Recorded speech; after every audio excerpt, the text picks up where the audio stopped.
Hello, welcome to Skull RPG Podcast. My name's Dwight Skull. My name's Jacob Skull. And today we're going to teach you how to tell your story. So our last couple episodes have been on GMing 101 for how to help you become a GM. So I think the next thing we should talk about is how to help you with tips and tricks in terms of player management or just making your table as synergetic as possible. Yeah, that'll be our next series. Will be GMing 101 for players, basically, or with players.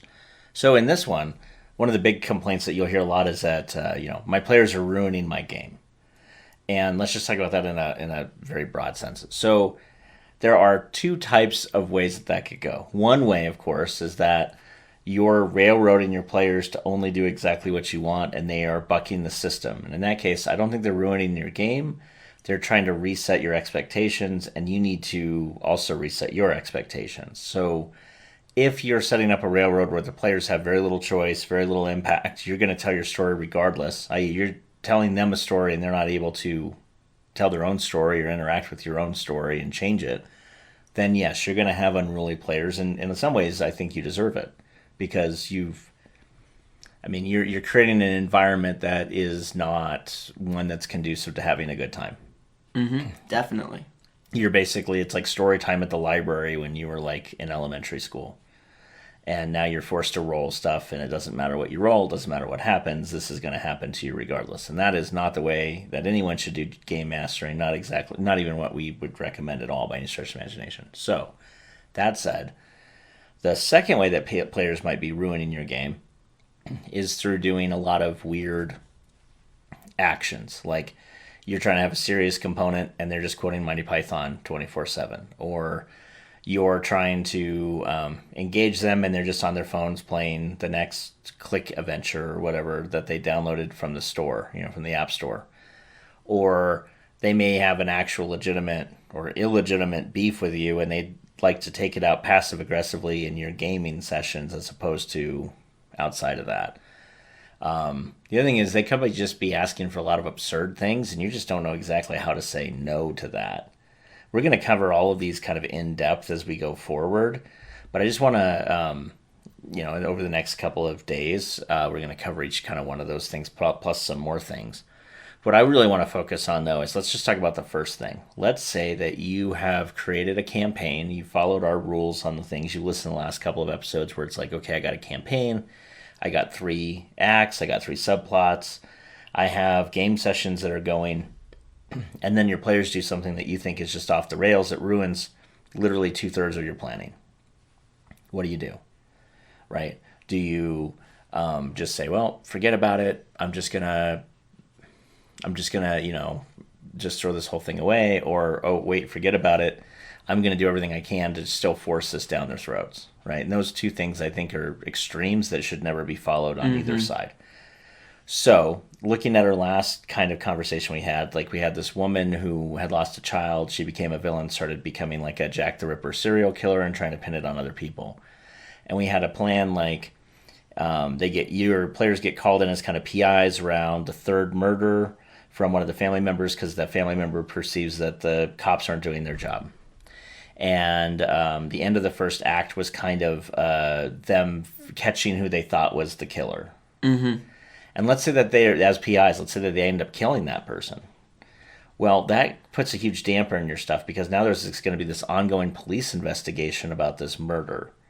Because, again, they're private eyes. They don't have a license to kill people. They don't get to just run around and, do that. If they're going to subdue somebody, they actually have to subdue them until the cops get there. They can't just, you can't just run around killing everybody if you're in that kind of a scenario. So, what then do you end up doing? Well, if they do end up killing the person, I would have consequences for it. Mm-hmm, definitely. So now you have them trying to either lie to the police, explain what happened to the police, those sorts of things. We actually set up that the first person they find is actually not the real killer. It's just somebody that was in the wrong place at the wrong time. And depending on how the players reacted, they might have fought back. Mm-hmm. So you could have a little bit of a side drama going on every couple of game sessions where the police are getting closer to figuring out that they did something. Do they stop the case? Do they work on that? And let's say the players just decide not to deal with the case at all. Like they're going to now try to save their own skins, and that's now what the game becomes about. That's okay. Mm-hmm. In the meantime, though, you still keep having the murders progress along your timeline as if they were pursuing them, because that might bring them back to those murders. But it could also be really fun to pivot your entire game and have them now trying to figure out how to, either clear their names, explain it was an accident. I mean, however they want to play it, right? I mean, I don't even know how to begin at that point. I would just keep throwing random stuff out at that point. The other advantage with that is if you're still wanting to have a little bit of the thing of them trying to figure out who the real murderer is, and they went down that road. Yeah. One of the things you could have happen to add a little bit more drama is the actual serial killer sees that these persons murdered. Right. Why don't you just that she start starts shifting the blame? Yeah. Because it's still helping her get her agenda done. It's a good point. Where now the villain looks at it and says, oh, hey, this helps me. It's an opportunity. I can now also shift the blame on these 3 people, these 4 people, and start, doing that.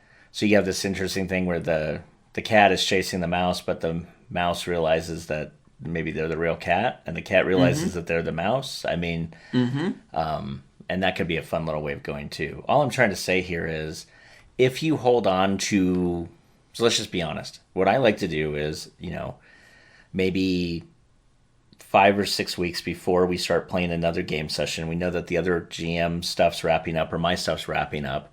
I'll come up with a concept and I'll sketch it out pretty loosely. I'll come up with the first act and then some ideas on the second and the third act and kind of have an idea of where I'm going.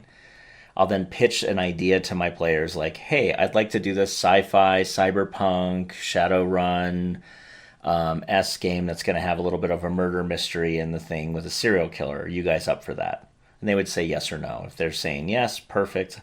Then I would flesh out maybe the rest of it. I'd flesh out the villain, I'd flesh out the acts, I'd flesh out the rest of the story. And then this is where a lexicon comes in, so they can actually help you build the world on, I don't want to see X, or I want to see Y. Exactly. And we'll cover lexicon again. We covered it way at the beginning, but we'll cover lexicon again again underneath this series to talk about player choice and player agency. It'll come up there as well. And so you do all that, and then you get set to go. And then at this point, you're playing your normal game sessions. And 2 or 3 months down the road, I can kind of see the trajectory of where we're supposed to be heading. The players do something odd, which they will. I can adjust my trajectory, no problem. I can incorporate some of the ideas we've talked about to realign or misalign or scrap an idea or combine a new idea in. It doesn't really matter. To me, I hold on to maybe the first act pretty tightly because it's just going to help me get everybody into the game, everybody settled down, everybody gets to know one another, and we're not doing the standard you all meet in a bar trope. It's kind of here's where the hooks are, here's how we're going. And then after the first act, depending on how they played it, things could change dramatically. The first session or two is pivotal because it's actually helping your players get immersed in the world, figuring out what the actual tension is. Right. But after that, they could go almost anywhere. Oh, and also because we play a lot of new RPGs all the time, the first couple of sessions in a lot of ways are not technically throwaway, but they are throwaway because we're learning a fight mechanic. We're learning how your character actually functions. We're learning maybe how some of your disadvantages, your flaws actually affect your character and how all of that works, Yeah. So all of that to say, hold your stuff pretty lightly, because if your players are ruining your game because you're being railroady, this is how you fix it. We're going to have a lot more episodes now on this subject. We're going to talk about how to do improv, and then we're going to move into, so what if the problem isn't you? What if the problem actually is the player? We're going to deal with different types of problem players and how to solve for each one. That doesn't look like just kicking everybody out and starting a new game. Although, to be fair, that could be an option if it has to go that route. But always for me, that's kind of the last Resort, option I always want to do. So hopefully that gives you an idea of where we're going. Hopefully it gives you an idea of how not to railroad your players. So if your players are being unruly, maybe it's you. Take a look at that. Make sure you're not forcing choices down people's throats, because as soon as you stop doing that, they'll respond in kind. It may take a couple of weeks for them to realize you're not just throwing stuff down their throat, and you will basically benefit from the fact that now they feel like they have choices again, and they should calm down. So we're going to cover how to give more choices in the next couple episodes, and we're going to cover what if you've all done that and it still hasn't helped after that. So we'll see you tomorrow. Thanks. Hey, thanks for listening. And for more resources, please go to skullrpg.com.